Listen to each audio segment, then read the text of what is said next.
Welcome to the Sharkmoney Show. I'm your host, T-Shark, with my co-host, Big Shark! Oh, on fire, baby! Oh my God, to stay alive, the week 5 was in private order. And now here comes week 6, and oh my goodness, we're giving you more picks. Yes, You we are. tuned into the numero uno shark betting show of them all. It's the Shark Money Show. Now next up, Get into it. this Thursday, and I do mean behind my back, this Thursday night is gonna be quite a fright. We're getting close to Halloween on this pick, but it's quite bizarre that the Wilson came out of the Wilson, and now he was the last stitch, like I told you last week, and got put in his stitches. It's the Denver buckling Broncos that are tamed and maimed and walking kind of lame through the deserts and the hills. Nobody don't even want them on Coors Mountain. Okay, they're up out of here because they're facing the Kansas City minus 10.5. That's right, 10.5 to stay alive against Patrick, my only homie. He gonna slice and dice you like red beans and rice. This boy looking like Dan Jeter back there. Ain't that Dan Jeter kid? No, but yeah, you just take Kansas City for the rap and the pep, and everybody just watch your step. Be who you got. Oh my God, the Broncos are bad, man. They just literally got smoked at home by the Jets. Like in their own altitude. Everyone's like, oh, you're gonna go to Denver, and that's gonna be like an advantage for the... Nope, not an advantage. And the Jets come in and smoke them, and we knew that would happen. So here we are. They're gonna get smoked again. This time by the Chiefs, this time in Kansas City. And listen, like Kansas City isn't always like the most reliable team when it comes to covering the spread. Sometimes they get a little bit on the hype train and don't have it all together with the play calling. In general, I hate double-digit spreads, but like on this one, man, like Sean Payton has lost that team. They won one game against the lowly Bears, and the GM comes in with the game ball and gives it to the coach and says, we still have all the faith in the world in you, coach. Who even does that if you haven't lost the locker room? Sean Payton is a tool. He's a tool. He sucks. He's going to get destroyed by Andy Reid this week. I love it. I'm going to cash out on it. Hey, it's only money. Calm down. 10 cents. Just get started, TJ. Oh my, now here we go. Oh my gosh, I must love T because the NFL loves T. So here we go again over the Big Ben. And you know what time it is? He's about to make your head spin. And if you don't make it back in 10:30, then the light will be over for you, my friend. Go get the glass slipper in this case. Because London is out here trying to break and trample everything we love. 9:30 a.m. Are you crazy? Eastern Standard Times.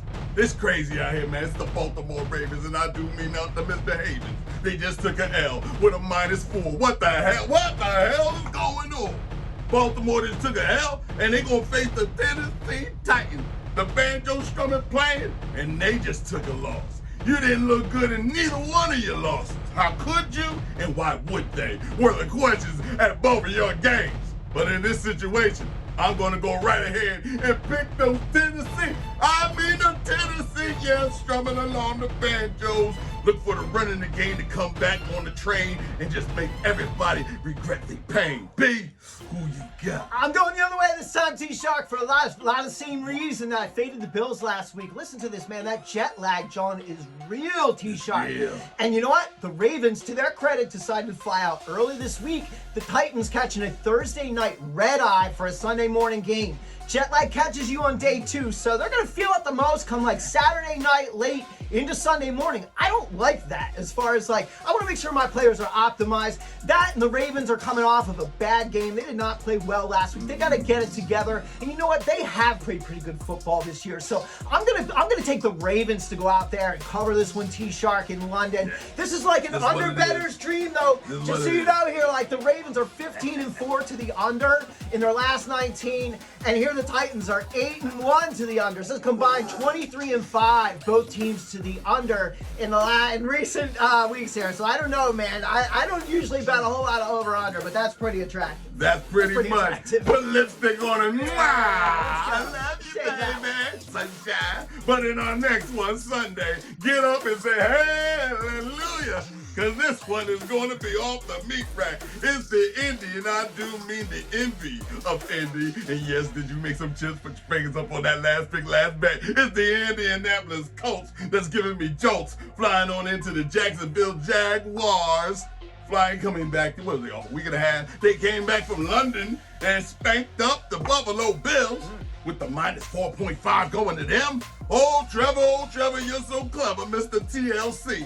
Because whatever he say, don't go chasing waterfalls, okay? But it's the Jacksonville Jaguars that I feel. And then when I see a minus 4.5, it doesn't matter who's coming out and staying alive. Go get them. It's the Jacksonville Jaguars all day. Wow. B, who you got? You're not the only one that believes that, T-Shark, because that line earlier in the day when I was researching this was at 4. It moved to 4.5, so that's looking like Jaguar money there.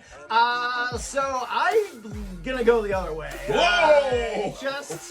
I have my reasons here. Let's go Minshew Mania. That kind of scares me to throw some chips down on this.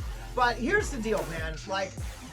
As a group of guys, they just spent like a week and a half in London, right? Like you're away from family and all that, and now you're coming home. You've been gone like almost 2 full weeks. There's a lot going on. It's a long trip home. There's a lot of things you have to address that are not football related. I feel like that puts the Jags in a bad spot. They're coming off a couple of big wins, and I just feel like they're kind of in a little bit of a letdown spot here. And here we go. As home favorites, the Jags, 2-8 straight up. Underdog has won on the money line 8 of the last 10 times, and the Jags are 1-9 against the spread as home favorites in their last 10. I don't like that, people. Minshew Mania all day. Let's go. Minshew. But in our next one, I ain't afraid. I'm getting paid like Mama Lake.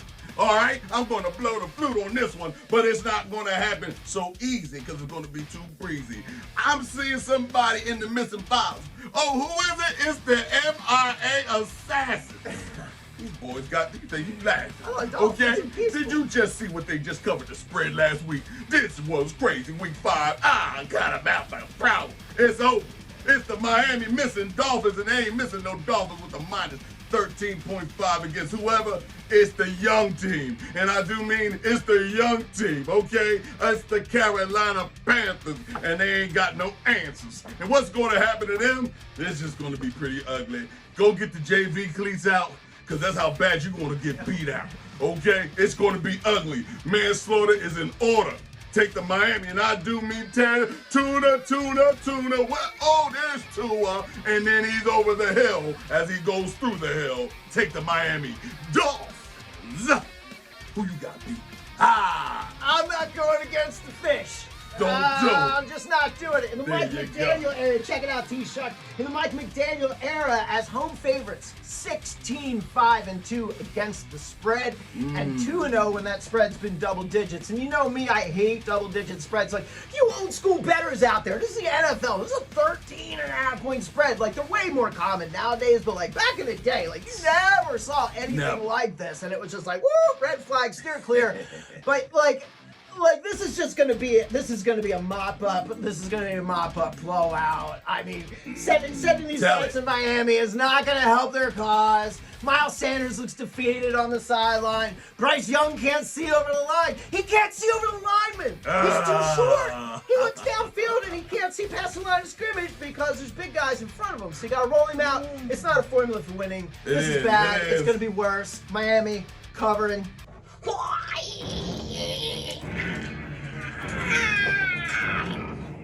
I am Grandmaster Quiet. I come to you for the 3 battles of Week 6 of the NFL. First battle, we're going in with Denver versus the Kansas City Chiefs. We're coming in with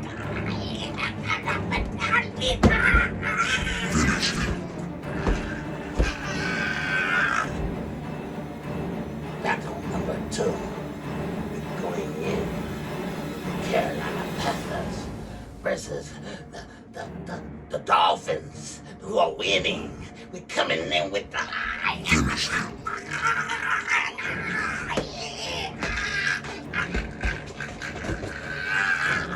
That was battle number 2. Battle number 3. We're going in with the Giants. We're going in with the eagle with the money line.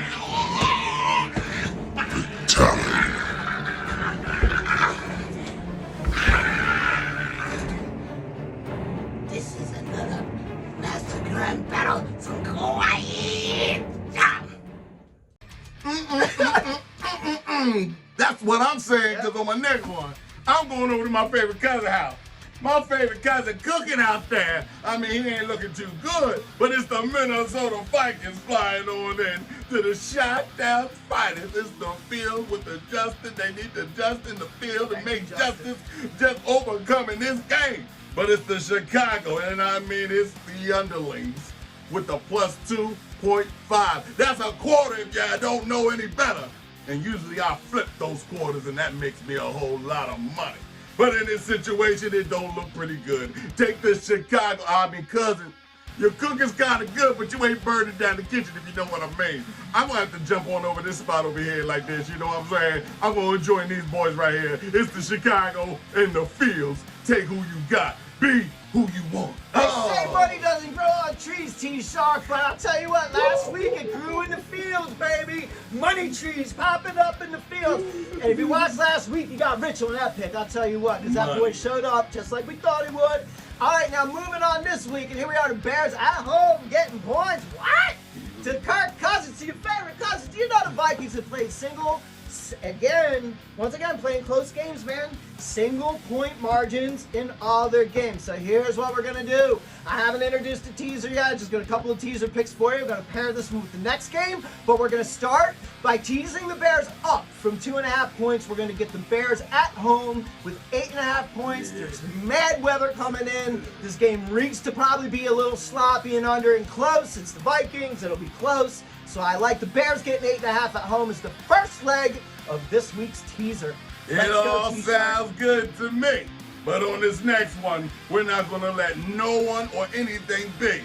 Oh, in the Saints. Oh, yeah, go marching in. Yeah. I want to be a part of that win with Carr at the helm. What did I say? The wrong number 4 was out the door, and then the real number 4 showed up last week and showed you what he could do and cover the spread. Well, it's the New Orleans Saints with the minus 1.5 against the Texans. And I mean, CJS, at best, I need a little bit of visit to the CGS pharmacy to get this cough out of my throat. Because I don't like what happened last week, but you did what you're supposed to do, and that's cover the bet, the spread, and everything else. But I'm taking all day. It's the NO, and then when the Saints do go walking out, I'm going to be a part of that number 2.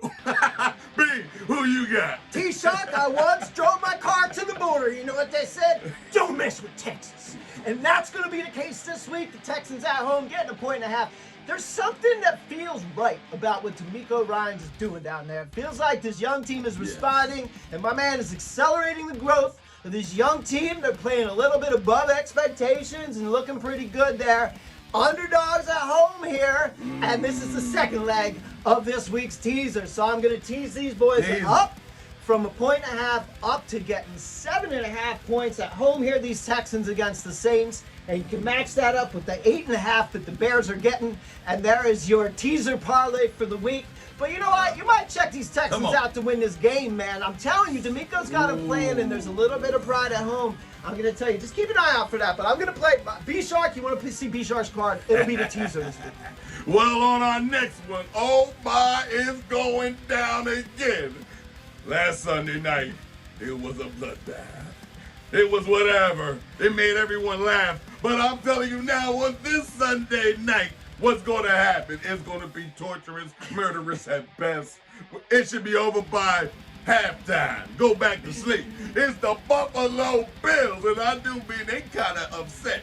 I don't think the Buffalo slept. All they did do was wet all the way after that butt whooping they took out of London like crooks. Now they're out of here like, look, okay, you better get this right, Buffalo. It doesn't matter who it is. It's the New York Stinking Giants without no dimes, no nickels, no quarters, no change for their pockets to give their young sisters and daughters. but now they want to come out here and play against you. Why? Well, it's the minus 14 that tells me the beauty queen is going to be trampling all over their behind. It's the Allen wrench that's going to put it out and say, hey, I do shine. I do shine. It's the Buffalo, and I ain't making it up for Sunday night delight. Take the Buffalo with the minus 14 tonight. B, who you got? Fans of the show know this is my favorite part. This is where we have our public service announcement to go hug a Giants fan because this year sucks. And off we go into this game. 14-point spread. Oh my God, 2 touchdowns. What? Yeah, Tyrod Taylor? Could be a Tyrod. Tyrod Taylor? Might need to change the flag. I mean, maybe the team will play harder for Tyrod. Maybe they were just like done playing for Danny. They didn't want to block. They let the kid run around. Now he's hurt, and it's like, all right, now we got a dude in who we want to play quarterback, and now we're gonna block and work a little harder. I don't know. I don't like it. You know, you got a backup quarterback coming into this game. The Bills should absolutely scrub the Giants, but you know, like. The Bills have been through some travel this week. They're coming off a bad loss. I kind of like that for the Bills. Like, get amped up and have a little bit of like, all right, we gotta have a bounce back week here. A better way to do it than against the Giants. The Giants should get smoked, but who knows? It's a 14-point spread, man. Pour some sugar on me. Smoke them. Just smoke them in the cooker. But who knows? Maybe they'll play for Tyrod. But I gotta see a sample size before I'm putting money on that. Yes, just a little sprinkle. Can you add a little vanilla extract to that mix, Ma? Okay, because it got to get a little bit more flavor. And more flavor, in our next pick. And I mean, this Monday night is full of fright again. And I'm shaking in my boots. How could we do this one more time to see this team? It's the Dallas, and I mean those stinking Cowboys. Getting whooped only 10 freaking points against San Fran. It's Dallas flying on into the lack. And I mean, the lack just turned around the corner and strolled on up like 5 miles an hour, Gross ride the whip, and they just jumped out and said, hey, anybody want a skinny dip? Because that's all that's going to happen. It's the Herbert Sherbert Express that's going to pull up like Elliot Ness and make everything all right. Because there's no way and no how this Monday night, Wednesday night, in the middle of the night that this is going to go down. It's the lackety-lack, and I mean with a minus 2.5 that's going to the Dallas Cowboys, I'll take that plus on top of my Sherbert. Isn't that right, Herbert? B, who you got? Yo, T-Shark, man. Listen, those Dallas Cowboys, I'm just going to say this. For all you fantasy football players out there, I'm going to say this. As the proud owner of the Dallas Cowboys defense, quarterback, that's on Shark Week, which is B Shark's fantasy football team. As the proud owner of the Dallas Cowboys defense. Ouch! Ouch! But it was so fun to watch at the same time, man. What a dismembering of the Dallas Cowboys. But you know one thing they're good at? Beating bad teams. You know what the Chargers are? Not a great team. And this spread only 2.5 points. I like the Cowboys here, man. I like the Cowboys to cover this. No problem at all. They're going to have a nice little bounce back. In fact, the Cowboys here since the start of 2021 are 10-1 against the spread following an L. So they usually have that nice little bounce back. It's usually like they play somebody good, they get stomped out, they come back against a bad opponent. All right, they follow L's. This was over L's, but what about after an S? Okay? Because it's shellac. Okay, ain't no one's macking. But that does it for us after the 8 picks we just did. Hopefully you was thoroughly entertained. And make sure you like and subscribe, then share this video of the Sharkmoney Show. We greatly appreciate our subscribers down there. Thank you very much, no doubt about it. But on this note, come week 7 or all the way to heaven, I feel all right. It's going down. Until then, it's the Shark Money